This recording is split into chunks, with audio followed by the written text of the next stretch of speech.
کیا آپ نے کبھی کسی دکاندار سے راشن خرید کر بینرز پر موٹے موٹے حروف میں لکھوایا کہ میں فلاں دکاندار کا تہہ دل سے مشکور ہوں جس نے مجھے سودا سلف دیا؟ کیا سبزی منڈی سے سبزی خرید کر کبھی آپ نے سبزی فروش کی تصویر کے ساتھ فیس بک پر یہ پوسٹ لگائی کہ میں فلاں سبزی والے کا شکریہ ادا کرتا ہوں، اسے خراج تحسین پیش کرتا ہوں جس نے مجھے آلو ٹماٹر پیاز بیگن دیے؟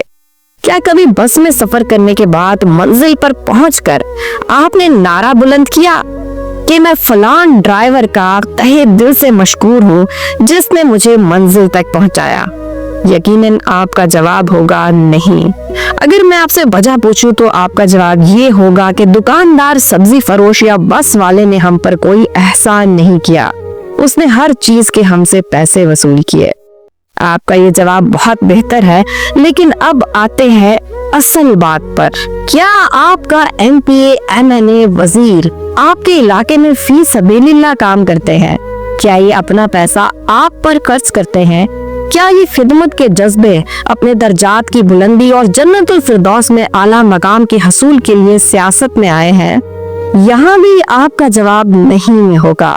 تو پھر کیا وجہ ہے ایک ٹرانسفارمر کی مرمت کرنے پر ہم لمبی لمبی تعریفوں کے پل باندھ رہے ہوتے ہیں، ایک ٹیوب ویل لگانے پر ہم ان کو اپنا مسیحا سمجھنے لگتے ہیں، ایک روڈ کی مرمت کرنے پر ہم ان کی دست بوسی کے لیے مرے جا رہے ہوتے ہیں، بجلی، پانی اور نالیوں کے مسائل حل کرنے پر ہم ڈکشنریوں میں موٹے موٹے الفاظ ڈھونڈ رہے ہوتے ہیں ان کی تعریفیں کرنے کے لیے۔ کیا انہوں نے ہم پر کوئی احسان کیا ہے؟ وہ تنخواہ لیتے ہیں، ہمارے ٹیکس کے پیسوں سے اپنا علاج کرواتے ہیں، ہمارے پیسوں سے ان کے بچے بڑے بڑے اداروں میں پڑھتے ہیں، ہمارے ٹیکس کے پیسوں سے یہ یورپ کے تفریحی سفر کرتے ہیں، ان کا پیٹرول ڈیزل فری، ان کی بجلی فری، ان کا علاج معالجہ، ملکی سفر، سب کچھ فری۔